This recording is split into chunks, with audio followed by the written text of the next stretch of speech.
बिहार रे एसआईआर को India block निर्वाचन कमिशन को कड़ा समालोचना करिछि। एक सांबादिक सम्मेलन में अभियोग करा जाइछि लोकन को वोटर तालिकारु बाद देबाकू एही षडयंत्र करा जाइछि।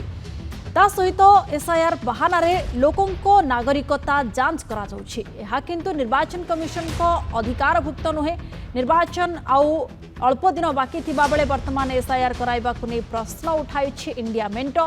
कहिछि एते कम समय रे निर्भुल भाबे एहा करा जाय परिबो नाही। जदि करिबार थिला अधिक समय देइथांत आगुरु करिथांत किंबा निर्वाचन पर यथेष्ट समय दे भलरे करिथांत।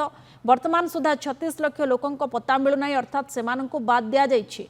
7.89 कोटी भोटरंक मध्यरु 7.24 कोटी लोक फॉर्म दाखल करिसंती।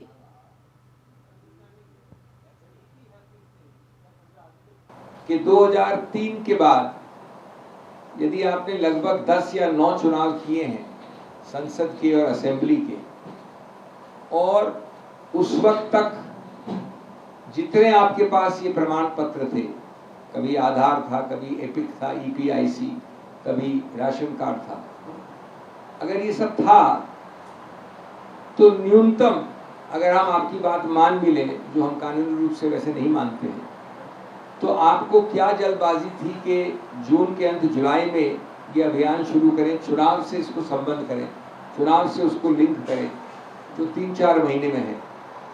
क्यों नहीं आप ये प्रक्रिया चुनाव के बाद कर सकते थे?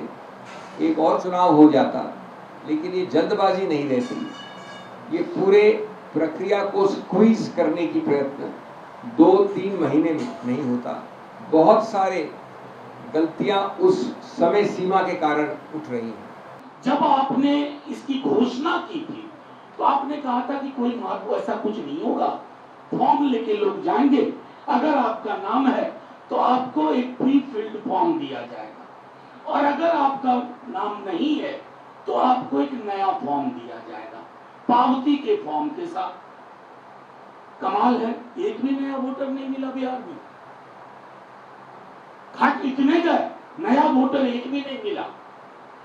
आपने जितने विजुअल्स देखे हैं, हमने 3 केस जाने कि मृतकों की लिस्ट से जिंदा लोग पाए गए जिन्हें मृतक में डाल दिया गया था।